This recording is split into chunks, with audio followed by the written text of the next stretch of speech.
ദിവ്യാത്മാക്കൾക്കെല്ലാം വിനീതമായ നമസ്കാരം. നാം നിരന്തരം ലോക വിഷയങ്ങളിലേക്ക് തന്നെ തിരിച്ചു വെച്ചാൽ, അതായത് വിഷയങ്ങളെ തന്നെ അറിഞ്ഞുകൊണ്ടിരുന്നാൽ, ഈ ലോകത്തെ തന്നെ എപ്പോഴും ചിന്തിച്ചു കൊണ്ടിരുന്നാൽ ലോകത്തെക്കുറിച്ച് മാത്രമേ നമുക്കറിയുകയുള്ളൂ. എന്നാൽ ഈ ലോകം എവിടെ നിന്നുണ്ടായി, എങ്ങനെയുണ്ടായി, ഇതിൻ്റെ ഉൽപ്പത്തി സ്ഥാനം എന്താണ് എന്നതിനെക്കുറിച്ച് അല്പമെങ്കിലും ഒരു വിചിന്തനം നമ്മൾ ചെയ്യണം.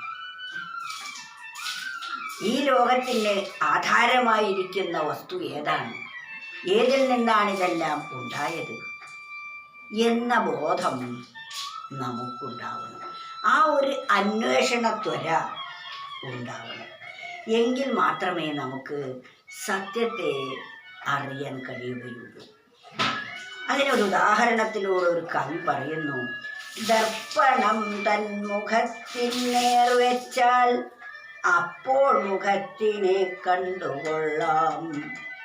അപ്രകാരം മനസ്സാത്മാവിൻ നേർവെച്ചാൽ ചിൽപ്രഭ കണ്ടിടാം എന്നറിയൂ. ഒരു കണ്ണാടി നമ്മുടെ മുഖത്തിന് നേരെ വെച്ചാൽ ആ കണ്ണാടിയിൽ നമ്മുടെ മുഖം ശരിക്ക് കാണും. മുഖം എത്ര നന്നായാലും കണ്ണാടി നേരെയല്ല വെച്ചതെങ്കിൽ ആ കണ്ണാടിയിൽ നമ്മുടെ മുഖം പതിയുകയില്ല. മുഖം കണ്ണാടിയിൽ പതിയണമെങ്കിൽ കണ്ണാടിക്ക് അഭിമുഖമായി വച്ചിരിക്കണം. അതുപോലെ നമ്മുടെ മനസ്സാകുന്ന കണ്ണാടി ആത്മാവിൻ്റെ നേരെ തിരിക്കണം. അപ്പോൾ ആ പരമ പവിത്രമായിരിക്കുന്ന ചിൽപ്രഭ നമുക്ക് കാണാൻ സാധിക്കും. അതാണ് പറയുന്നത്: ദർപ്പണം തന്മുഖത്തിൽ നേർവെച്ചാൽ, ദർപ്പണം തൻ്റെ മുഖത്തിൻ്റെ നേരെ വെച്ചാൽ, ദർപ്പണം തന്മുഖത്തിൽ നേർവെച്ചാൽ അപ്പോൾ മുഖത്തിനെ കണ്ടുകൊള്ളാം. മുഖത്തിനെ കാണണമെങ്കിൽ ആ കണ്ണാടി നമ്മുടെ മുഖത്തിന് അഭിമുഖമായി വയ്ക്കണം. ദർപ്പണം തന്മുഖത്തിൽ നേർവെച്ചാൽ അപ്പോൾ മുഖത്തിനെ കണ്ടുകൊള്ളാം. അപ്രകാരം മനസ്സാത്മാവിൻ നേർവെച്ചാൽ ചിൽപ്രഭ കണ്ടിടാം എന്നറിയൂ. ഇതാണ് നമ്മൾ അറിഞ്ഞിരിക്കേണ്ടത്. ഒരു കണ്ണാടിയുടെ നേരെ നമ്മുടെ മുഖം വെച്ചാൽ, മുഖം തിരിച്ചാൽ ചായ കാണില്ല. ഒരു കണ്ണാടിയുടെ നേരെ നമ്മുടെ മുഖം വെച്ചാൽ നമ്മുടെ മുഖത്തിൻ്റെ ഛായ കണ്ണാടിയിൽ പതിയും. അപ്രകാരം നമ്മുടെ മുഖം ആത്മാവിൻ്റെ നേരെ വയ്ക്കണം. അപ്പോൾ മുഖത്തിനെ കണ്ടുകൊള്ളാം. അപ്രകാരം മനസ്സാത്മാവിൻ നേർവെച്ചാൽ, അതുപോലെ ഇവിടെ കണ്ണാടിയായി വെച്ചിരിക്കുന്നത്, കണ്ണാടിയായി ചിത്രീകരിച്ചിരിക്കുന്നത് നമ്മുടെ മനസ്സാണ്. അപ്പോൾ മനസ്സാത്മാവിൻ നേർവെച്ചാൽ, കണ്ണാടിയുടെ മുമ്പിൽ മുഖം വെച്ചാൽ ശരിക്കും ആ കണ്ണാടിയിൽ മുഖത്തെ എപ്രകാരം കാണാൻ സാധിക്കുമോ അതുപോലെ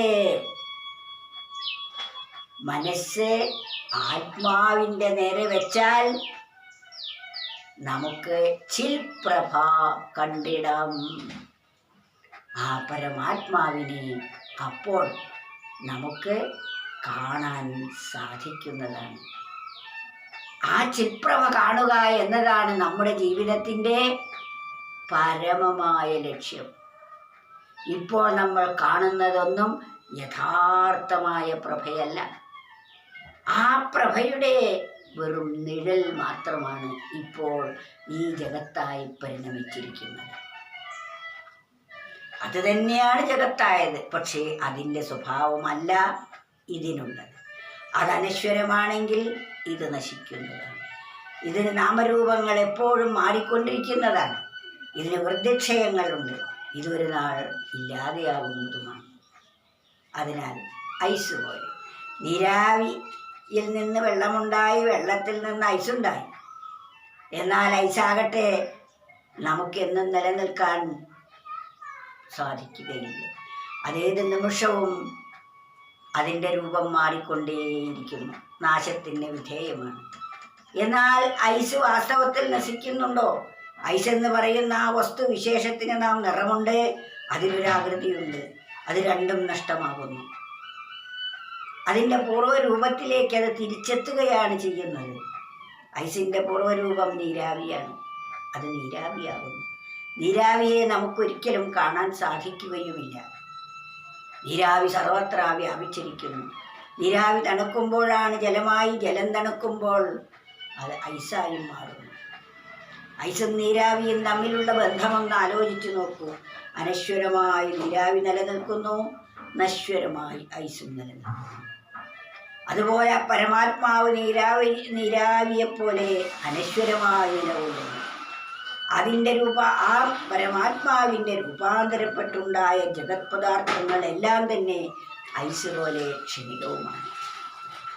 ഈ ക്ഷണികമായ വസ്തുവിനെ ആശ്രയിച്ച് സുഖിക്കാമെന്നാണ് നാം ആഗ്രഹിക്കുന്നത്. അതൊരിക്കലും നമുക്ക് സാധ്യമേ അല്ല. സ്ഥായിയായതെന്തോ അതിലേക്ക് നമ്മുടെ മനസ്സിനെ തിരിച്ചുവിട്ടാൽ അതിൻ്റെ സഹജമായ സ്വഭാവം ആനന്ദവും അറിവും അഭയവുമാണ് എന്ന് നമുക്ക് മനസ്സിലാവും. അതുകൊണ്ട് ഒരു പൊഴുതും പിരിയാതെ ആ പരമാത്മാവുമായി ഓരോ സെക്കൻഡും വിനിയോഗിക്കൂ. അത് മാത്രമേ നമ്മുടെ ജീവിതത്തിൽ ധന്യമായിരിക്കൂ. ആ അവസ്ഥ കൈവരിക്കുക എന്നതാണ് ജീവിതത്തിൻ്റെ പരമമായ ലക്ഷ്യവും. ദർപ്പണം തൻ മുഖത്തിനേർ വെച്ചാൽ അപ്പോൾ മുഖത്തിനെ കണ്ടുകൊള്ളാം. അപ്രകാരം മനസ്സാത്മാവിനേർ വെച്ചാൽ ചിൽപ്രഭ കണ്ടിടാം എന്നറിയൂ.